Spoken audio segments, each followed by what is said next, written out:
the latest in Iran-Pakistan relationship. It seems there's now more trouble brewing. Remember, earlier this year, Iran and Pakistan traded strikes and struck each other's assets in their territories. Since then, the relationship between the two has been tense. And add to it, there's been a regime change in Iran, and now the latest reason for tensions to spike between the two sides is regarding the gas pipeline. The long delayed gas pipeline, it now seems that Pakistan has not met its side of the commercial contract, and Iran is willing to escalate that further. How will that impact the Tehran-Islamabad relationship and its impact on New Delhi is our big debate on India Global. Let me first get in my colleague Mohammad Ghazali to fill us in with the latest as far as what the tussle is all about, and then we take this forward. Over to you, Ghazali. So, Iran and Pakistan signed this gas pipeline deal back in 2009, and after 2009, Iran claimed in 2011 that it had completed the side of the pipeline on its side, on its border, but Pakistan kept delaying it. And in 2014, Pakistan requested Iran that they want to extend the completion date by 10 years. That 10 years expires this month in September. And now, before that, Iran has been reprimanding Pakistan to finish that gas pipeline, because Pakistan is heavily dependent on Iran for its gas supply. More than that, what is the conundrum for Pakistan right now? Iran faces global sanctions, and Pakistan perhaps expects that US will give them some sanction waiver to continue this gas pipeline. But the United States State Department earlier this year had clearly stated that anybody who engages with Iran on business terms, trade ties, they will face action from United States. And Pakistan, considering itself to be a close ally of United States, doesn't want to upset United States. But US has not given any indication that when it comes to completion of this pipeline, whether they will give Pakistan any kind of leverage to continue and finish this pipeline. And now, the other dilemma for Pakistan is that Pakistan is also heavily dependent on Gulf states for its energy needs, and out of those Gulf states, Saudi Arabia is the leading state which provides Pakistan's energy needs. And Saudi Arabia is also not very comfortable with the fact that Pakistan, one of the Asian allies of Saudi Arabia in Asia, is dependent on Iran, or it will further its interest with Iran by constructing that pipeline. Pakistan also faces another problem, that is the International Arbitration Court, and Iran may drag Pakistan to the International Arbitration Court if it doesn't sort of meet the deadline for finishing this pipeline. So Pakistan has multiple problems right now. Its own economy is dipping. We know the problems there. And now Pakistan's Foreign Affairs Ministry has not hinted whether they have applied for any kind of waiver to the United States State Department when it comes to deal with Iran vis-a-vis this pipeline. All right, Mohammad Ghazali, we leave it there. Appreciate you joining us to decode what the real dispute right now is between Iran and Pakistan. All right, Ambassador DP Srivastava, who's been Indian ambassador to the Islamic Republic of Iran, as well as Tara Kartha, who is former director of National Security Council Secretariat, joins me on the broadcast to decode this further. Tara, let me come to you first, which is that from Pakistan's options point of view, it's between the deep sea and the devil, really, you know. But at the same time, how does this impact its relationship with Iran and its larger ramifications for the region? That's really the big issue here. Your first take. See, it is obviously Iran is very clearly annoyed. I mean, it has very good reasons to be annoyed because it has built its section of the pipeline, right? It built it long back. Pakistan, from day one, has been hanging back.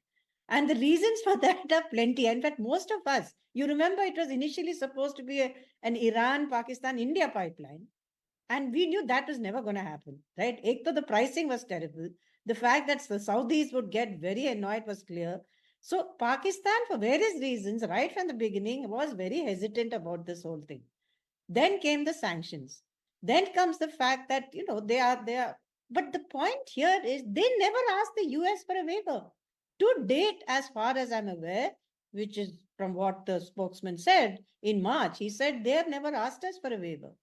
Okay, that is the second thing. Third thing is there is a very, very lucrative gas smuggling thing going on across the border. Everybody is making money.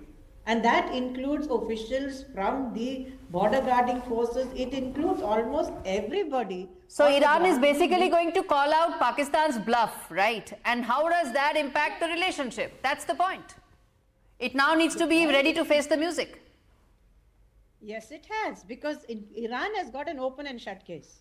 It has gone in full faith on this contract, so has Pakistan. They've signed on to it, and now you say force majeure, we can't. And in fact, as recent as February, I think the parliament had given sanction for that 80-kilometer pipeline. And now they said, no, we can't build it at all. Like I said, there are all these pressures on Pakistan. So it's going to create a huge problem between these two. Right. And as far as the security calculus for the region, you know, the instability between Pakistan, Iran, the fact that there is now a new regime in Iran, that complicates the security calculus for New Delhi. Break that down for us. We have a waiver, right, for Chabahar in terms of dealing with Iran, but that is only for Afghanistan.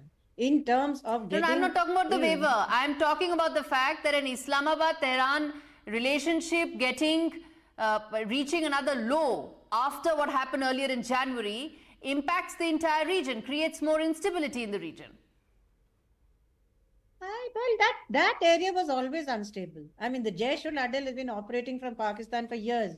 And we also know that many of them were being backed by states whom I will not mention here. So that is already a given. The airstrikes happened, which was very unusual for Iran to do such a thing to a brotherly Islamic state, you know, all that stuff. I mean, this was an IRGC decision. How is this going to get worse? How does it impact the region?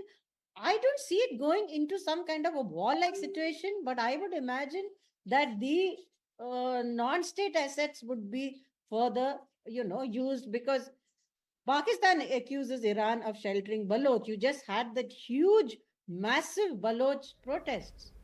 How did that happen?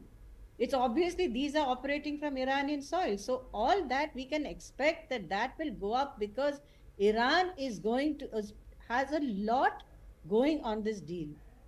So if they back off now, those assets could be used further. So Iran uses its assets, Pakistan uses its assets. So yeah, we are looking at a very troubled future ahead. And plus the money which Pakistan has to pay. That's going to be... Let me ask that to Ambassador Srivastava as well. Sir, how do you read the situation and the security calculus, how it's likely to change given these developments? The security situation is linked to internal situation within Balochistan, where Pakistan has conducted 5 military operations since inception. And the situation has become worse with the Chinese coming in. And this has naturally resulted in a lot of resentment. The CPEC project is not bringing jobs to Balochistan. It is generating jobs and economic growth in other parts of Pakistan where industry will be set up. The pipeline issue, of course, has been there since 2013, and it must be remembered that there was a 2-year interim between 2016 and 2018 when there were no sanctions. So if Pakistan was sincere about building the pipeline, it had enough time to complete the project. It cannot at this stage get out of its international commitment. Iran has already sunk more than $1 billion in completing pipeline on its side of the border.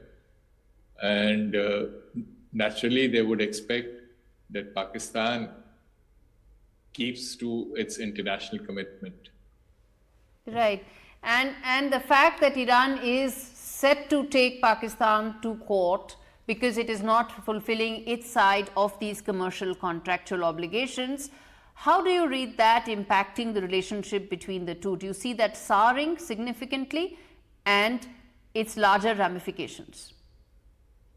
I'm not sure that Iran will actually go to that limit. They have raised this issue But we have to bear in mind that there's a limit to their patience, and take or pay clause. This is a standard clause in all international oil and gas contracts. In this particular case, it goes beyond technicalities. Iranians also suspect that it's not simply the US pressure, but also the inclination of the Sharif government, which is closer to Saudi Arabia.